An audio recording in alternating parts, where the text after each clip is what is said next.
All of 2020 was a shambles. COVID has come and it's revealed many things. It's shown us the dishonesty of our politicians. Look at America. Donald Trump thinks that people should inject themselves with disinfectant. Disinfectant, where it knocks it out in a minute. You first. And then you have here the UK, where people just felt that if we ignored it, nothing would happen. Perhaps you could sort of take it on the chin, take it all in one go, and allow the disease, as it were, to move through the population. Our government has absolutely no clue what they're doing, and they're not even pretending to at this point. There has been more misinformation from the government than there has been from WhatsApp groups with African aunties. By the way, I just got a message. If you drink lemon with turmeric and a bit of chili pepper, it will clear the thing. It will clear everything from your body. And I would like to complain specifically about the cultural appropriation of the Tory party, who have taken a key out of nations like Nigeria's books and have decided to start handing out contracts to friends. Come on now, you can't complain about the third world if you're imitating third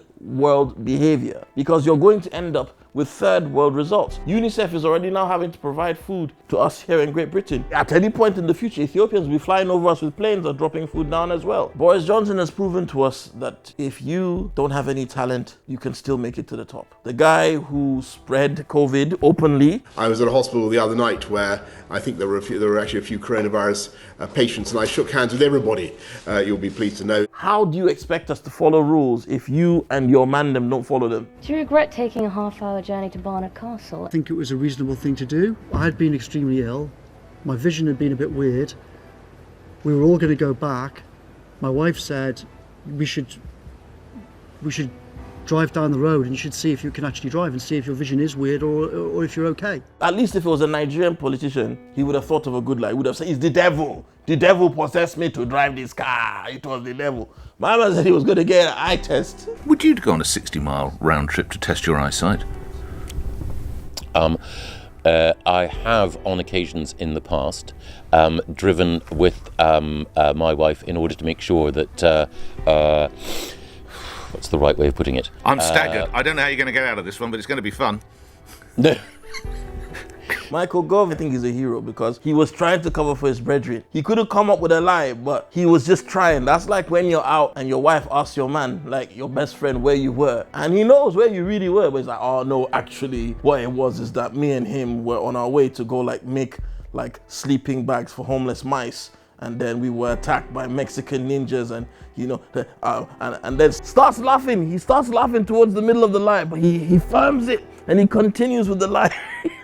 That is the guy you want as your wingman. You need a friend like Michael Gove. Matt Hancock exposes to the world that he's actually an android. Well, it's just, it's been such a tough year for so many people. What the hell was that? That was the most pathetic attempt at a cry I've ever seen. I'm starting to think David Icke might be right, and these guys all are reptilians. We've still got to get the vaccine to millions of people. We understand that there is a vaccine out, but sometimes when something new come out, you can't just run into it because you don't know what effects it might have on you.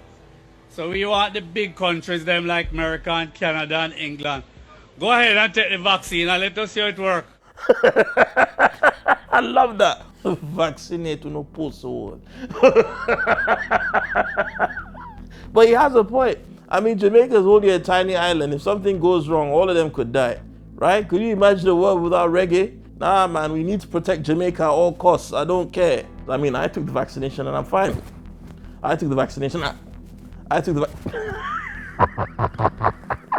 This year did present us with a number of heroes, the Uber drivers, the delivery guys. These people have been the glue that stuck our nation together. Without delivery drivers, without Uber drivers, what would you have done during the lockdown? Many of whom still can't afford to make ends meet. Let us treat these people with respect because they took better care of us than these billionaires and these politicians that we so highly exalt. From the nurses to the cleaners to the doctors, everybody that works for the NHS is a champion in my eyes. Many frontline workers lost their lives because our governments didn't protect them and take the precautions that they could have. I don't think that we will ever truly be able to thank our frontline workers. Sticking our hands out of windows and clapping is not enough. Maybe we could vote for a party that actually gives them the kind of protection and funding they require so the things that happened this year don't happen to them again. If you're a frontline worker America. I salute you. I respect you.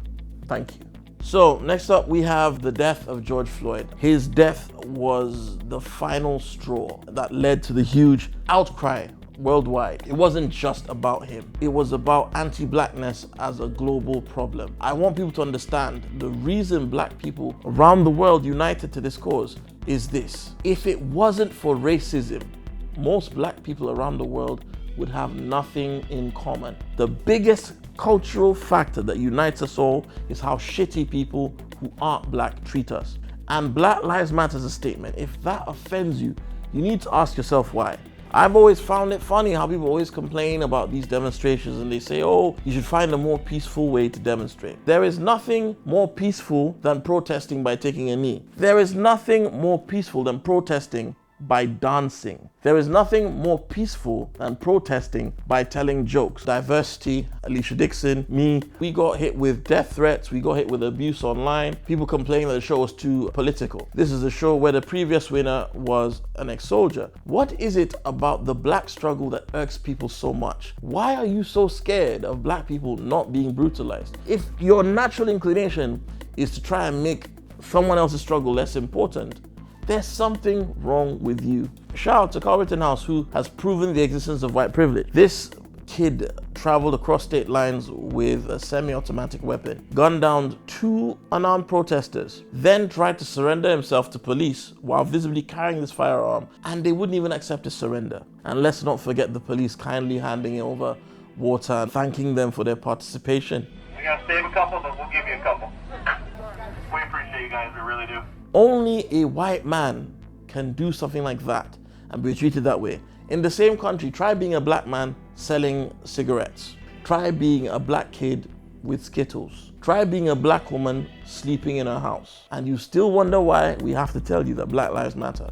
I almost feel bad for having such an amazing year when so much terrible stuff happened. My highlight of the year, Britain's Got Talent, getting the Golden Buzzer as a stand-up comic who's been on the circuit for about 10 years. That moment just felt like all the frustration of not getting opportunities left my body at once. It was amazing, but the highlight of it all for me was the fact that I didn't sell out. I didn't water down what I do. I was true to myself. It's changed my life. Now I don't get recognized in Little anymore. I get recognized in Waitrose. My aim in the next 365 days is to continue to be true to myself, be good to all people, and live every day like it's your last, because if 2020 has taught us anything, it's that you never know what's around the corner. I hope that 2021 is not any worse than this year with like an alien invasion or a zombie apocalypse. I just hope that everybody who lost a business will find something better for them. I hope that the families who lost family members will finally find peace. I just hope that as a country and as a global family, we learn from the mistakes of 2020